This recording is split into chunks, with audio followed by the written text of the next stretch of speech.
Here we are, folks. We are live. This is Tom Young, and I'm here for a podcast on anchor.com called Money Shifts and my Facebook Live presentation that we do every day, Monday through Friday at 12 noon. It is an awesome, beautiful day out. The sun is shining, still a little warm out, but it's an awesome day. A lot of things happening in the world, and not always so good. We're going to talk about a lot of different things today. We're going to work a little bit and talk about a little more about serendipity. I think we need to explain it and understand serendipity a little bit better. It is like a gift is what it is. It's something not sought for. It just happens. And it's a gift of some kind, mentally, physically, whatever it is, it comes to us. But as we start today and every day we start our presentation, we start with prayers for everybody that has been affected by this COVID-19 virus that's going around the world in every way, shape, and form. I don't know how it's going to turn out or where it's going to end at, but things are looking up and things are starting to get back to some normalcy here in my area in the United States. Welcome to my listeners that are from around the world. And I pray for you daily. I know there are people in parts of the world that are really having tough times of anything and things not even imaginable that are going on around the world. So I'm praying for you. I offer my help, and hopefully I grow people. I can inspire people to do more for everybody in the world, because we are all brothers and sisters in the world. We all bleed red. I don't care what color your skin is or what your eyes look like.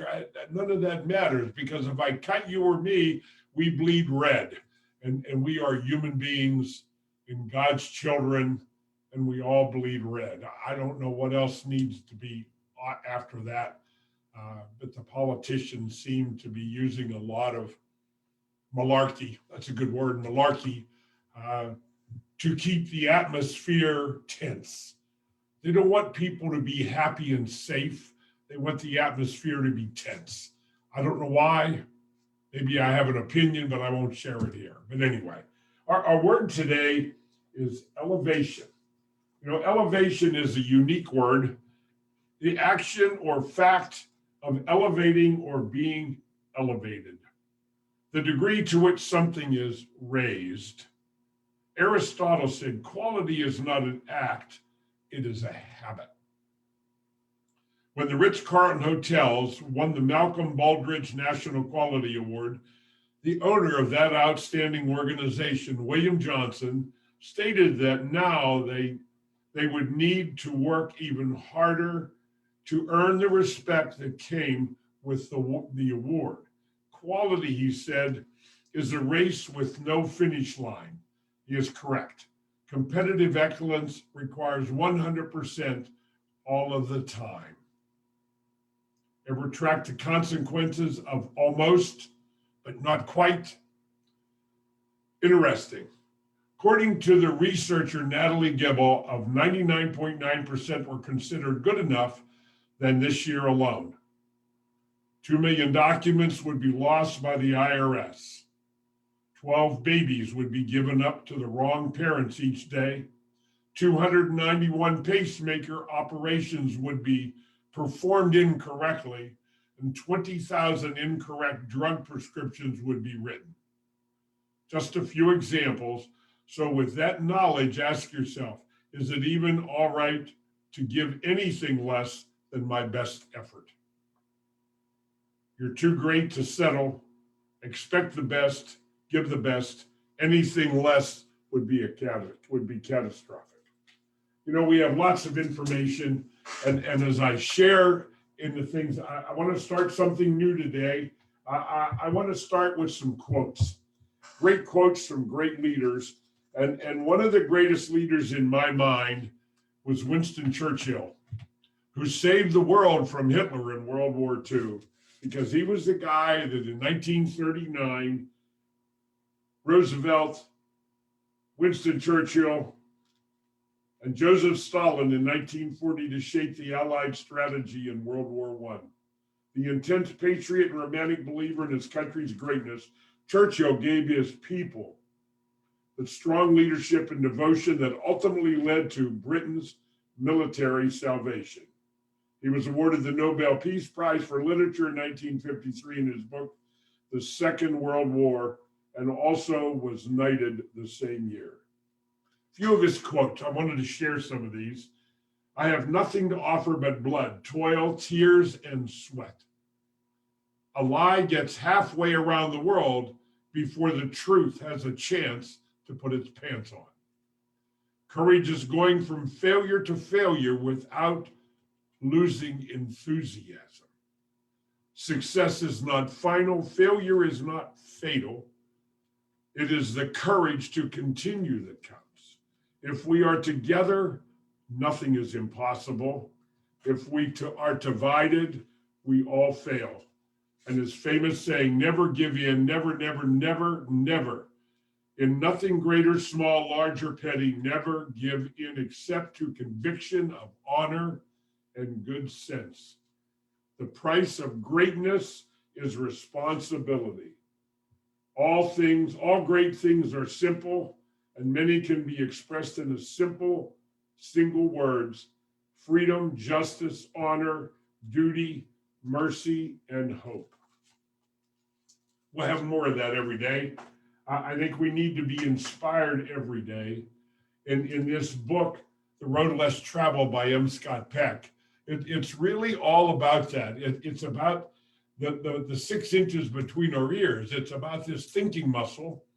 And we have to take control of our thinking muscle. We have to feed it good thoughts. We have to feed it good information ongoing. There's a little presentation I'm hopefully going to do today. It's called the Circle of Knowledge. And really what it amounts to, it will put it in perspective all of our thoughts and what we think about and doing, because we're talking about the principles of prosperity. And we talked about everything starts with thinking.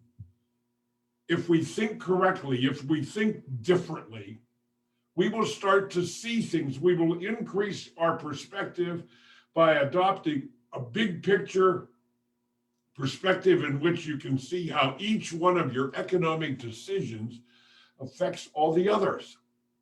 Avoid financial tunnel vision. It's like the rippling effect. It's Newton's law of relativity, the little silver balls. There's 5 balls. You do one and one comes off the other end. You get back what you put in. So it is so important to make a decision to work on our mind and what we're doing. Number 3 is measure. If we're not measuring correctly with the right thoughts, the right perspective, the right perception, then we get the wrong answer. And there is information in our mind. And this is the point of this presentation that I want to make here as we do this today, is if you found out that something that you knew to be correct turned out not to be correct, when would you want to know? That's what this stuff is all about, folks. There is so much misinformation that is shared by the news media, by politicians, by everybody. And it gets to the point where, God, how do I know what is right or wrong? And we all, on top of that, all have our own opinions.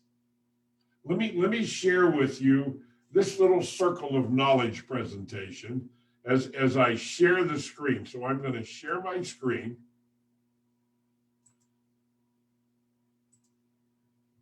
And here it is. I'm going to make it big. So there it is. And now it's the circle of knowledge is what we see.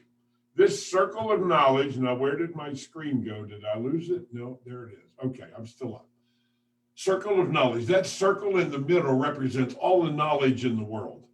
Now, when I look at that and I say, okay, there is a wedge of knowledge that I know. My job, my schooling, what I do every day, my familiarity, the things that I know is that wedge. there is an additional wedge of knowledge that I don't know, but I know it exists. And what I mean by that is I know it exists because if I wanted to be a doctor, I know I could be a doctor. I go to school and there is the information. I know where it's at. So there is knowledge that I don't personally know, but I am fully aware of that information. The next is the rest of the information in the world is a big blind spot. And really that's what it is. It's a big blind spot. Now, what do I mean by that? The next thing is in there, how do I grow? How do I change? There are 3 ways that I gain knowledge, okay? Places I go, those experiences, the things you read, personal study, and the people you meet, transferred knowledge. That is what I hope I do, is transfer knowledge to the people that listen to me. I hope I can do it with inspiration. Now, the next piece of this information is this little red sliver. Now, remember the question I asked a minute ago? If there was something that you knew and thought to be true, turned out not to be true, when would you want to know? And that's what this little red sliver represents. It represents some knowledge that all of us know, and we think we know, and we believe it's correct. But with more information, we find out that it is not correct. And these are perceptions that fall in line to our perspective about the world and our perception about financial things and money. So now I take this to the next step. And now there is another area here, and this is about perception. So if I click here, here is the question. Would you say your income is common or uncommon? And the whole idea here is are you common? Are you uncommon?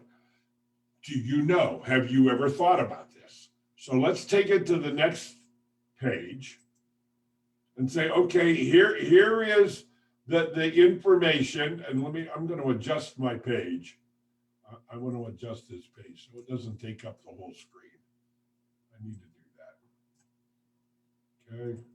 So we're gonna make it our size. Now the question here is what to be in the top 1% of society income earners. Household adjusted gross income split point. In other words, at what point of dollars of income are you now in the top 1%? And I'm going to put in there some numbers that I hear generally from people. And they would say in this position, usually $1 million is what people think. The top 5% of the people, they might say $500,000. At that income, you're in the top 5%. The next one is the top 10%. And that might be 300,000, okay, is there. Now the top 25%, I'm going to say 250 because these are the answers that I typically get from people that I share this little presentation with. And the top 50% are probably at 75,000. And so these are the answers that I typically get when I interview people and meet with them. But the truth of it is the top 1% wage earners, it's $540,000. The top 5% wage earners is $217,000. The top 10% is $151,000. The top 25% is $87,000, and the top 50% is above $43,614. Now, what is the message here in doing that? So if you're in the 87,000 and above annual income, that puts you in the top 25% of all wage earners in America. Would that make you common or uncommon? I believe it would make you uncommon.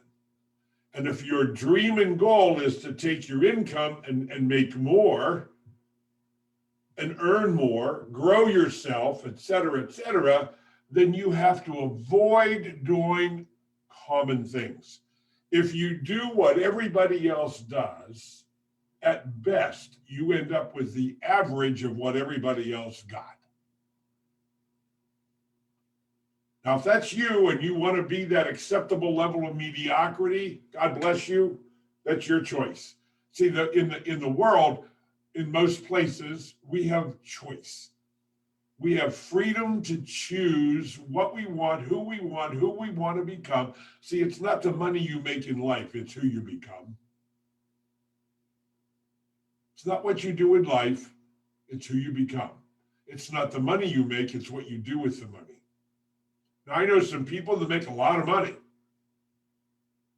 and I know the things that they do with their money. They are very private. They do some very great things with their money, but it is private. Then you have the small-minded people out there that don't believe that, and they just look at anybody that makes more than they do currently. So if you make $45,000 a year and I make $85,000 a year, you look at me strange. You think I'm doing something that I shouldn't be doing. That's the mentality that is driven by the news media and the politicians. When on the other side of that, we live in the greatest country in the world, and your ability to make more money is your decision. You have the opportunity to learn, to grow, to become anything you choose to be if you're willing to do the work. That's the bottom line. Now let's take one more look. Who pays all the taxes in the US of A? The top 1% of wage earners pay 40% of all the taxes. The top 5% pay 60% of all the taxes. The top 10% pay 71% of all the taxes. The top 25% pay 87% of all the taxes. Top 50% pay 97% of all the taxes. So the 50% below 43, they pay less than 3% of all the federal income tax paid in the US. I don't know how you deal with that, folks, but that's the truth of what it is. So let's get over your thinking to the point where I know that your thinking is different. And now I need to unshare. Let's see if I can do that. Because every time I do this, I have a challenge getting this unshared.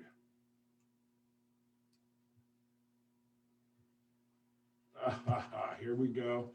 And I'm looking for the little button that allows me to unshare what I'm doing. Return to meeting. Let's see what that does. Okay, return to the meeting. That's that.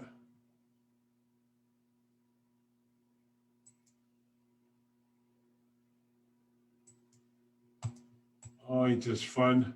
This is really fun.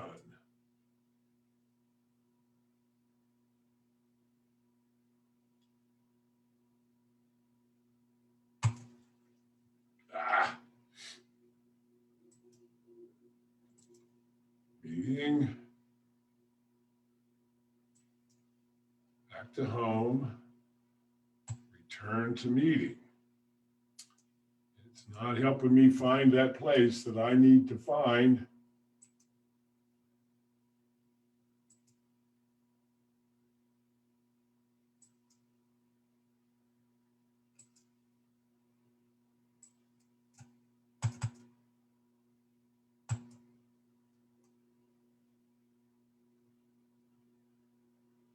Anyway, folks, I don't want to lose our thought, but you can hear my voice. I know you can, and the little picture is there.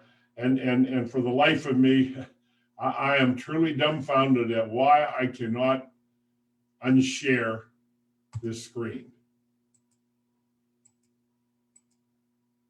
Close Zoom, quit Zoom.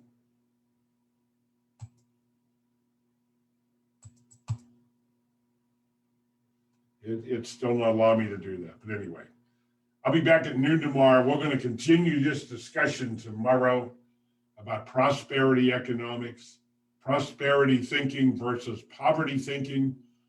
God bless. We'll see you here tomorrow at noon. God bless.